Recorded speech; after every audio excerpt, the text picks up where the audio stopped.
నిరీక్షణ prayer house మరియు centre సంఘముల తరపున అద్వితీయుడును జగద్రక్షకుడైన యేసుక్రీస్తు నామంలో మీ అందరికీ నా శుభములు. ఈరోజు దేవుని వాగ్దానం 1 తిమోతి పత్రిక 3వ అధ్యాయం 16వ వచనం. ఆయన సశరీరుడుగా ప్రత్యక్షుడయ్యను, రక్షకుడని జనములలో ప్రకటింపబడెను. ఈ వచనం అద్వితీయుడు అయిన ఏకైక దేవుని గూర్చిన రహస్యాన్ని తెలియజేస్తూ ఉంది. క్రీస్తు ద్వారా మనకు దేవుని యొక్క సాక్షాత్కారం లభించింది. ఇది క్రైస్తవ జీవితం యొక్క మూల సూత్రం.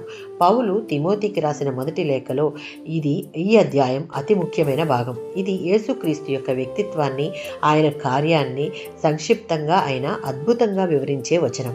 దేవుడు సశరీరుడుగా ప్రత్యక్షమాయను, అనగా ఆయన శరీర ధారణ చేసెను. ఇది యేసుక్రీస్తు అవతారాన్ని సూచిస్తుంది. దేవుడు మనుష్య రూపాన్ని ధరించి ఈ లోకంలో జన్మించాడు. యోహాను సువార్త 1వ అధ్యాయం 14వ వచనం. వాక్యము శరీరధారిగా కృపా సత్య సంపూర్ణుడుగా మన మధ్య నివసిస్తూ ఉన్నాడు.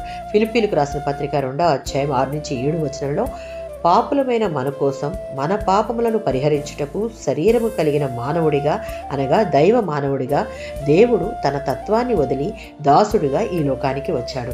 రోమిలకు రాసిన పత్రిక 1వ అధ్యాయం 4వ వచనంలో క్రీస్తు పరిశుద్ధాత్మ వలన న్యాయబద్ధమైన వాడిగా నిరూపించబడ్డాడు. ఇది ఆయన పునరుద్ధానాన్ని సూచిస్తుంది.